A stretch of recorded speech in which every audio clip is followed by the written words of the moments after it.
Welcome to dream. నేను మీ journalist అలిమిని. ప్రస్తుతం ఆంధ్రప్రదేశ్లో ఉద్దానం సమస్య పరిష్కారం పట్ల అటు ఉత్తరాంధ్రలో ప్రజలందరూ కూడాను ఆంధ్రప్రదేశ్ యువ ముఖ్యమంత్రి వైఎస్ జగన్మోహన్ రెడ్డి గారికి నిజంగా దేవుడి రూపం మానవ రూపంలో వచ్చినట్లుగా కూడాను సంతోషపడే పరిస్థితులు ఉంది.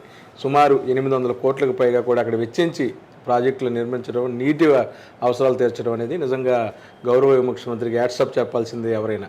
అయితే ఇదంతా ఒక ఎత్తు అయితే ఈరోజు గౌరవ ముఖ్యమంత్రి తన స్పీచ్లో ఏదైతే రాష్ట్రంలో అమలు చేస్తున్న కార్యక్రమాల పట్ల తెలుగుదేశం పార్టీ కానీ ఇతర పార్టీ నేతలు కానీ ఏడుస్తున్న వైఖరి మాట్లాడింది కూడాను ప్రస్తుతం చర్చనీయాంశమైంది. ఈ అంశం మీద మనతో మాట్లాడతాకి రచయిత, జర్నలిస్టు, ఎడిటర్, అలాగే AP press academy chairman Kommineni Srinivas గారు ఉన్నారు. సార్ నమస్తే. ఏంటి సార్ మంచి జోష్ మీద ఉన్నారు? ఏడుపు కొట్టు రాజకీయాలని అంటూ ఉంటాం కదా. స్పీచ్ ఇవాళ పలాసలో జగన్మోహన్ రెడ్డి గారు చేసిన స్పీచ్ అదిరింది, దుమ్ము దులిపాడు.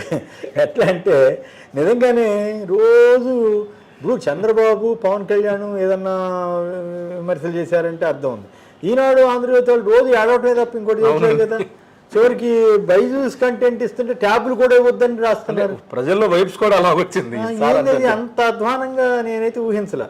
సో అందుకని ఆయన ఇవాళ వాళ్ళ ఏడుపు కొట్టు రాజకీయాలని ప్రజలకి దగ్గరికి బాగా తీసుకెళ్ళగలిగాడు.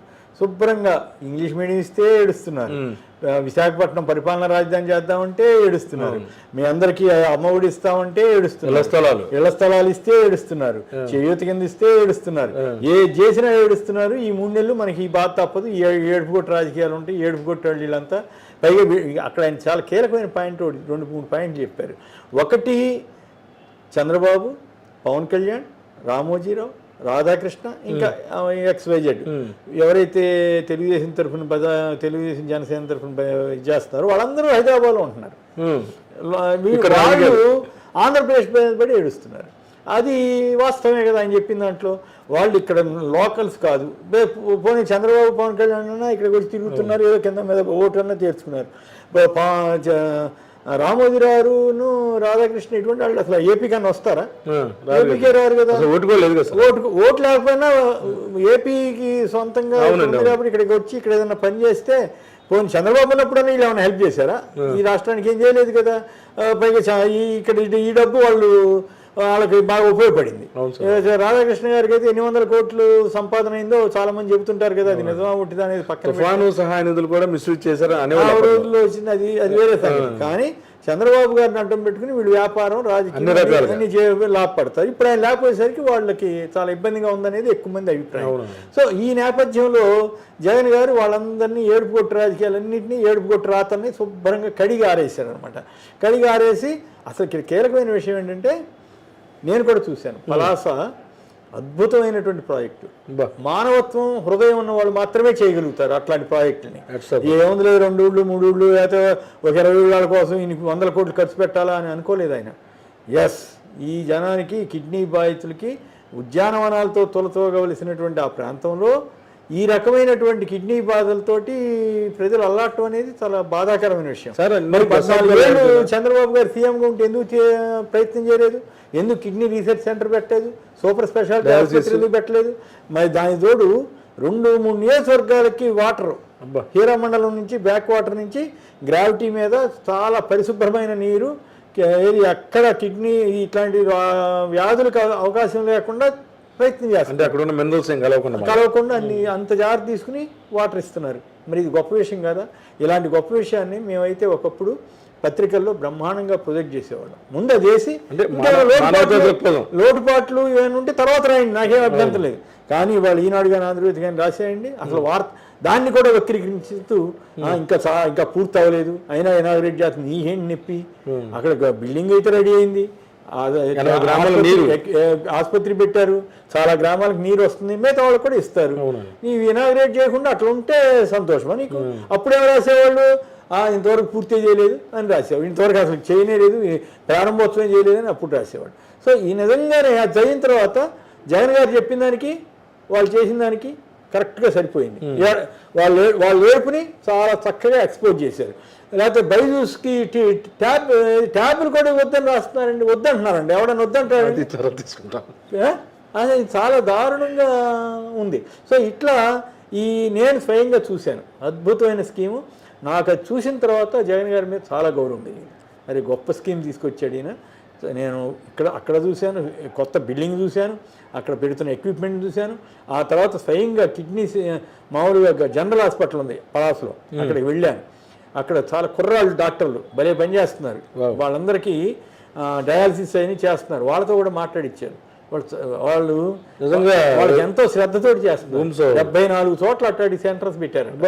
మరి అంత బాగా చేసిన ముఖ్యమంత్రిని మనం ఎక్కడ చూసాం? ఇంతవరకు ఈయన తీసుకొస్తున్నటువంటి మార్పులు కానీ, ఈయన తీసుకొస్తున్న అభివృద్ధి కానీ ఇవన్నీ చూసిన తర్వాత ఖచ్చితంగా నెక్స్ట్ టైం జగన్ గారు మళ్ళీ గెలవాల్సిన అవసరం చాలా స్పష్టంగా ఉంది. గెలుస్తారని నేను నమ్ముతున్నాను. దానికి తగ్గట్టుగానే ఇప్పుడు తాజాగా టైమ్స్ నౌ సర్వేలో 25కి 25 కానీ 24 కానీ వస్తాయని వచ్చింది. కాబట్టి నా పలాస అన్నది డెవలప్మెంట్కి ఒక చిహ్నం. వైద్యంలో ఎవరైతే బాగా చేస్తారో వాళ్ళే డెవలప్ చేసినట్టుగా అందరం భావిస్తాం. అలాగే ఈ వైద్య రంగానికి సంబంధించి ఆ స్కీమ్, వాటర్ స్కీమ్ కానీ, కిడ్నీ సెంటర్ కానీ, హాస్పిటల్ కానీ ఇంతకు మించి అభివృద్ధి లేదని చెప్పే వాళ్ళకి ఇది పెద్ద సమాధానం అనమాట. ఎంతకంటే పెద్ద సమాధానం అక్కర్లా. సరే, అంటే పని చేసి చూపించడం ద్వారా ఈయన జవాబు ఇచ్చారు. సార్, కొన్ని దశాబ్దాలుగా సమస్య ఉంది. చాలామంది బిల్డప్లు ఇచ్చారు. కొంతమంది జర్నలిస్టులు ఆ ప్రాంతానికి వెళ్ళి కన్నీళ్ళ పరిమితయ్యారు. ఆ సమస్యల పరిష్కారాలు పవన్ కళ్యాణ్ కూడా వెళ్ళాడు, కొన్నాళ్ళు అడావిడి చేశాడు. తర్వాత బాబు గారు ఏదో ప్రాజెక్ట్ చేస్తానని హామీ ఇచ్చారు. కానీ అసలు అంత గొప్ప పని చేసుకోవడాను ఎక్కడ కూడా పబ్లిసిటీ ఎందుకని కోరుకోరు? పబ్లిసిటీ అంటే ఇప్పుడు మీకు ఆసక్తి ఉంది కాబట్టి అడుగుతున్నారు. మిగతా వాళ్ళకి చాలా గొప్ప పని కదా సార్. గొప్ప పని మీరు చూసారు లైవ్ లో పరిస్థితి.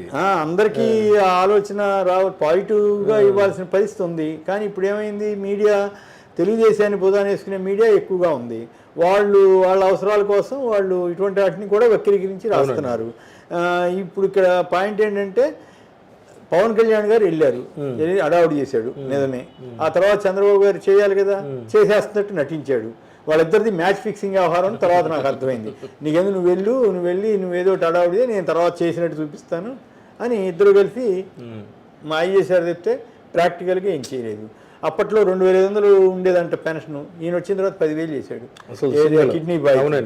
సో డయాలసిస్ లేని వాళ్ళకి కూడా 5,000 చొప్పున ఈయన ఇస్తున్నాడు, అంతకుముందే ఇచ్చేవాళ్ళు. సో ఇవన్నీ కూడా హృదయంతో చేసే పనులు, కేవలం డబ్బు వీటితోటి కాదు. అంటే రాజుగా హృదయం ఉండాలి కదా, ఉండాలి. అది జగన్ గారిలో మనం చూసాం. అందువల్ల నాకు పలాస అనేది ఆంధ్రప్రదేశ్ అభివృద్ధికి ఒక చిహ్నం, ఒక సంకేతం. అలాంటి పని చేయగలిగిన వాడు రాష్ట్రాభివృద్ధి విషయంలో ఎక్కడ వెనకంజ వేయడని నేను నమ్ముతున్నాను. సార్, ఒకటి చెప్పండి, ఎందుకని ఆ ప్రాంతంలో అటువంటి పరిస్థితులు ఉన్నా సరే ఆర్థికంగా అంతకుముందు 2014, 2019 అవకాశం ఉన్నా ఎందుకని చంద్రబాబు ముట్టుకోలేదు ఆ ప్రాంతాలను? మరి అది ఆయన అడగాలి. ఎందుకంటే వాళ్ళంతా ఒకప్పుడు తెలుగుదేశానికి పెట్టని కోటలాగా ఉండేది. ఆయన ఏం చేయలేదు కాబట్టి కిందసారి మొత్తం వైసీపీకి వచ్చింది. ఏంటంటే ఆయనకి ఆయన ఎంతసేపు పబ్లిసిటీ మీద ఎక్కువ దృష్టి తప్ప నిజంగా ప్రజలకి మేలు జరుగుద్ది, ఈ స్కీమ్ ఉపయోగపడుద్దని ఆలోచనతో ఆయన చేయరు. ఇది మనకు ఉపయోగమా కాదా, వెంటనే అవుద్దా లేదా, వచ్చే ఎలక్షన్లోపు ఇది అవుద్దా లేదా. ఎందుకంటే నాకు బాగా గుర్తు, పోలవరం పులిచెందుల చేయండి సార్ అని చెప్పేవాళ్ళం మా బొట్టి వాళ్ళం. ఇవన్నీ ఎప్పుడు అవుతాయండి అనేవాడు. నాతో స్వయంగా నిజానికి జగన్ గారి కంటే చంద్రబాబు గారితో నాకు ఎక్కువ పరిచయం. దాంట్లో ఏమీ నేను దాచుకోవాల్సిన అవసరం లేదు. నేను స్వయంగా చెప్పేవాడిని, సార్ మీరు అవన్నీ మీరు నెగ్లెక్ట్ చేస్తున్నారు, చేయొద్దండి అంటే చేయండి, వాటిని పూర్తి చేయండి అంటే మొత్తం టేకప్ చేయండి అంటే అవన్నీ ఎక్కడ అవుతాయండి అనేవాడు. అలాంటిది ఆయన ఎంతసేపు ఇంకుడు గుంతలు ఇటువంటి వాటికే కాన్సన్ట్రేట్ చేసేవాడు. మరి రాజశేఖర రెడ్డి గారితో నేను ఇదే మాట అంటే నేను చేతి చూపిస్తానన్నాడు. చేతి చూపిస్తాను నాతో స్వయంగా అన్నాడు. పైగా క్యాబినెట్ మీటింగ్ అయిన తర్వాత మాతో మాట్లాడుతా ఆయన అప్పుడు క్యాబినెట్ మీటింగ్లో 46 ప్రాజెక్టుని ఒకేసారి టేకప్ చేసేస్తామని చెప్పారు. అప్పుడు ఒక ఆఫీసర్ని జేసీ దివాకర్ రెడ్డి గారికి చెప్పాడు ఈ విషయం, శర్మ గారిని, ఒక ఐఏఎస్. ఆయన ఈ ప్రాజెక్ట్ రిపోర్ట్ని క్యాబినెట్ ముందు పెట్టాడు, వైఎస్ క్యాబినెట్ ముందు పెడితే ఇది బాగుంది కదా, మరి ఈ రిపోర్ట్ని ఎందుకు ఇంప్లిమెంట్ చేయలేదని వీళ్ళు అడిగారు. మీరు అడిగారు, మేము ఇచ్చాము, మీకు ఇంట్రెస్ట్ ఉంది ప్రాజెక్టుల మీద, మీరు చేయడానికి సిద్ధం అవుతున్నారు. చంద్రబాబు గారికి ఇంట్రెస్ట్ లేదు, ఊరికే ప్రాజెక్ట్ రిపోర్ట్ తయారు చేసి ఊరికే అట్లా కథ నడపడం తప్పితే ఆయన చేయదలుచుకోలేదు. అందుకని మేమేం చేయలేకపోయాం, మీ ముఖ్యమంత్రి ప్రభుత్వాన్ని బట్టి ఉంటుంది తప్ప మాదేముంది సార్ అని చెప్పాను ఓపెన్గా అక్కడ క్యాబినెట్లో చెప్పారు. తర్వాత మా వచ్చిన దివాకర్ రెడ్డి గారే చేస్తారు చెప్పారు. కాబట్టి మీరు అర్థం చేసుకోండి. ఆయన ఎందుకు చేయలేదంటే 14 ఏళ్ళు ముఖ్యమంత్రిగా మరి ప్రాజెక్టులన్నీ ఎలా చూస్తున్నాడు సార్ ఆయన చంద్రబాబు నాయుడు? అప్పుడు అన్ని నేనే చేశానంటాడు కదా. సెల్ఫీలు తగ్గడం వెళ్ళి. ఇప్పుడు పాయింట్ ఏంటంటే నేనే, ఆయనకి ఉన్న గొప్పతనం ఏంటంటే ఎవరు కట్టినా కూడా నేనే కట్టానని చెప్పగలరు. ఏది ఇప్పుడు రాకెట్ ఇప్పుడు కుప్పం నియోజకవర్గంలో వాటర్ ఇవ్వాలి, మరి వాటర్ ఇవ్వగలిగాడా? లేదు. కొంతమేర కాలువలు తవ్వాడు కానీ పూర్తి చేయగలిగాడా? సొంత నియోజకవర్గం. అది కూడా అంద్రినీవా ఇవన్నీ కూడా రాజశేఖర రెడ్డి గారి వల్ల ఆ మాత్రం అన్నా వచ్చినాయి. మరి ఈయన చేయలేకపోయాడు కదా. ఎందుకు చేయలేకపోయాడు? 5 ఏళ్ళు ముఖ్యమంత్రిగా ఉన్నాడు కదా, టగటగా ఆయన తలుచుకుంటే అయిపోయేది కదా.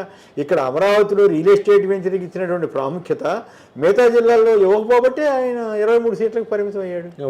లేకపోతే అంత ఘోరంగా ఎందుకు ఓడిపోతాడు? అది అర్థం చేసుకోవాలి. ఖచ్చితంగా ఇంపాక్ట్ అనేది జగన్ గారిలో ఉంది. ఇది తండ్రి వారసత్వం. ఖచ్చితంగా అభివృద్ధి ఆయన ఏం చేయాలనుకుంటే చేయగలుగుతాడు. అది మన వెల్ఫేర్ స్కీమ్స్ చూసాం. నిజంగా రవణార్థనాలు కనుక ఇంప్లిమెంట్ చేయకపోయి ఉన్నట్లయితే ఈ పాటికి ఆయన గబ్బు అయిపోయేవాడు. జనంలో నిజంగా తిరుగుబాటు వచ్చేది. వీళ్ళే చంద్రబాబు వీళ్ళంతా కూడా ఇంకేమైనా మోసం చేశాడు వాళ్ళు 90. ఇక నా ప్రశ్నలో ఒకటే, పవన్ కళ్యాణ్ గారు అర్థం ఉండి మాట్లాడుతున్నాడా లేదా? 99% హామీలు అమలు చేసిన పవన్ కళ్యాణ్ ఏమో దుష్టపాలన అంట, 10% కూడా 90% చేయకుండా 10% కూడా చేశాడో లేదో చెప్పని చంద్రబాబుదేమో గొప్ప పాలన అంట. ఏమన్నా అర్థం ఉందా? ఈ 400 హామీలు ఇచ్చాడు ఆయన. ఆ 400 హామీలు ఎందుకు వెబ్సైట్లో తీసాడు? మేనిఫెస్టో 1,00,00,000 కోట్లు రుణమాఫీలు అన్నాడు కదా, ఏమైంది? ఇవన్నీ అంటే ప్రచారం. రామోజీరావుని, రాధాకృష్ణ వాళ్ళకు ఉన్నటువంటి పత్రికా బలం, టీవీ బలం. అంటే పత్రికలు రోజు ఏం చేస్తున్నారు? వాళ్ళు ఒక 7-8 లక్షలు ఎంతో మరి ఇద్దరే కలిపి కరపత్రాల కంటే తెలుగుదేశం కరపత్రాలు కూడా ఇప్పుడు ఇస్తున్నారని మనం అది ఆల్రెడీ మాట్లాడుకున్నాం కదా. కరపత్రం కంటే ఘోరంగా తయారు చేసి జనంలో వదులుతున్నారు. సో దట్ ప్రజల అభిప్రాయాన్ని, ప్రజల మనోభావాల్ని మార్చాలన్నది వాళ్ళ లక్ష్యం. అంత మాత్రం చేత మారని 2019 అనుభవం చెప్తా ఉంది సార్. అది ఏదైతే ఇప్పుడు గ్రామాలు ఉన్నాయో, ఉదాహరణ చుట్టుపక్కల గ్రామాలందరూ కూడా పొద్దున సీఎం గారు మాట్లాడుతుంటే వాళ్ళు చాలా హ్యాపీగా ఉన్నారు. అవును, ఎందుకంటే ఆ కళ్ళల్లో ఆనందం అంటే న్యాచురల్ గా. మామూలుగా నేను కూడా ముఖ్యమంత్రి వచ్చినప్పుడు ప్రోగ్రామ్ తీసుకొస్తారు కదా, వాళ్ళందరూ కూడా ఒక రకమైన ఎఫెక్షన్ వచ్చింది. అక్కడనే కాదు, మీరు జగన్ గారు ఎక్కడికి వెళ్ళినా సరే, జగన్ గారు అన్నమాట ఏమిటి? ఇప్పుడు సామాజిక సాధికార యాత్రలో ధర్మాన ప్రసాదరావు కానీ మిగతా వాళ్ళు కానీ మాట్లాడుతుంటే కూడా అదే రకమైన రెస్పాన్స్ వస్తుంది. జగన్ గారు వస్తే అది ఆ రెస్పాన్స్కి పట్టపగ్గాలు ఉన్నట్ల. నేను కూడా అబ్జర్వ్ చేశాను పొద్దున్న పలాసలో జరిగిన కార్యక్రమం చూస్తే వాళ్ళు చాలా ఆనందంగా, ఆయన ఏడుపే ఏడుపు అంటే వీళ్ళు కూడా ఏడుపే ఏడుపని చంద్రబాబుని, రామోజీరావుని, కళ్యాణ్ని, రాధాకృష్ణని ఉద్దేశించి వాళ్ళు కూడా కోరస్. సో అందువల్ల ఖచ్చితంగా జనాన్ని తనతో తీసుకెళ్ళగలుగుతున్నాడు ఆయన. అది ఆయనలో ఉన్న విశిష్టత. వాళ్ళే ఆయనకి 2024 ఉంటుందా సార్? పలాస చుట్టుపక్కల ప్రాంతాలన్నీ కూడాను ఏంటిది 2024 ఎన్నికల్లో పలాస ఏంటి ఓవరాల్గా అసలు నేనేం చెప్తానంటే, రాష్ట్రంలో హృదయం ఉన్న ప్రతి ఒక్కళ్ళు, నిజంగా అభివృద్ధి కోరుకునే ప్రతి ఒక్కళ్ళు జగన్కి వేయాలి. పలాస కేంద్రం చూస్తే చాలు. ఏ మిగతా నేను చెప్తాను సిద్ధంగా ఉన్నా. ఎన్ని పోర్టులు, 4 పోర్టులు డెవలప్ చేసిన ఏకైక ముఖ్యమంత్రి ఈయనే. 9 ఫిషింగ్ హార్బర్లు తీసుకొస్తున్న ముఖ్యమంత్రి ఈయనే. 17 మెడికల్ కాలేజీలు తీసుకొస్తున్న ముఖ్యమంత్రి ఈయనే. 5 ఆల్రెడీ పూర్తి చేశాడు, 5 ఆల్రెడీ మళ్ళీ నెక్స్ట్ ఇయర్ పూర్తి చేస్తారు. మిగతా తర్వాత ఫేజుల వారీగా రాబోతున్నాయి. సో ఈ ఆలోచన చేసిందే ఈయన. ఇది రెన్యూబుల్ ఎనర్జీ కింద ఈ స్టోరేజ్, వాటర్ స్టోరేజ్, పంపుడు స్టోరేజ్, పవర్ సెక్టార్లోకి లక్షల మెగావాట్ల విద్యుత్ ఉత్పత్తికి రంగం సిద్ధం చేస్తుంది ఈయనే. రామాయపట్నం దగ్గర ఇండోసోల్ ప్రాజెక్ట్ 60,000 కోట్లతో తీసుకురాబోతోంది ఈయనే. సో ఇట్లా ఈ శ్రీ సిటీలో అనేక ప్రాజెక్టులు వచ్చినాయి. శ్రీ సిటీ అనేది ఒక గొప్ప కాన్సెప్ట్. నేను కూడా చూశాను, మళ్ళీ ఒకసారి చూశాను. అక్కడ అది ఎంత సంతృప్తి ఇస్తుంది అంటే, చూస్తే మన రాష్ట్రానికి ఎట్లాంటి శ్రీ సిటీలు ఇంకో 4-5 ఉంటే బ్రహ్మాండంగా డెవలప్ అవుద్ది. అందుకే చెప్పేది నేను, రేపల్లె వ్యాన్ పిక్ ఏరియాని డెవలప్ చేయడానికి రాజశేఖర రెడ్డి గారును, నిమ్మగడ్డ ప్రసాద్ గారు వీళ్ళంతా ప్లాన్ చేసి భూసేకరణ చేస్తే చంద్రబాబు నాయుడు, సోనియా గాంధీ, ఆ సిబిఐ అధికారి ముగ్గురు కలిసి నాశనం చేశారు. ఆ రాష్ట్రానికి ఇవాళ అక్కడ కనుక ఇండస్ట్రీస్ వచ్చి ఉంటే ఎంత బ్రహ్మాండంగా ఉండేది. మరో శ్రీ సిటీ 8,000 ఎకరాలు, ఇది 13,000 ఎకరాలు. ఇప్పుడు అచ్యుతాపురంలో ఇండస్ట్రీస్ ఎట్లా వస్తున్నాయి, అదే అప్పుడు వచ్చిన సజ్జలే కదా. ఇప్పుడు మళ్ళీ నక్కపల్లి దగ్గర సజ్జ ఇంకోటి రాబోతోంది కదా, సెంట్రల్ గవర్నమెంట్ ఫార్మా సజ్జ ఇస్తా ఉంది కదా, ఫార్మా హబ్. సో ఇట్లా డేటా సెంటర్ రాబోతా ఉంది విశాఖపట్నంలో 15,000 కోట్లతోటి. సో ఇవన్నీ మెటీరియలైజ్ అయ్యి బ్రహ్మాండమైన రూపంలోకి రావడానికి ఆల్రెడీ ఇన్ఫోసిస్ ఇట్లాంటివి కూడా వచ్చినాయి కదా. ఇవన్నీ కార్యాచరణ జరగాలంటే ఖచ్చితంగా ఈ గవర్నమెంట్ కంటిన్యూ అవ్వాలి. అది ఆంధ్రప్రదేశ్ ప్రజలకి క్షేమం. ఇందుకు మించి నాకు వేరే ఇంకా మనం చూసిన స్పష్టమైన నా అభిప్రాయం. నేను అందుకే చాలా సందర్భాలు చెబుతా, ఈయన అభివృద్ధి, సంక్షేమం, పాలనా సంస్కరణలు వీటిని మూడు రంగాలుగా 3-4 రంగాలుగా విడదీసి చూస్తే ఈయనకి ముందు ఈయనకి తర్వాత ముఖ్యమంత్రులుగా అనే దాని మీద అంటే ఈయన ఒక అంత మార్క్ క్రియేట్ చేశారు. సో అది గొప్ప విషయం అని నేను నమ్ముతున్నాను. Sir, okay, thank you.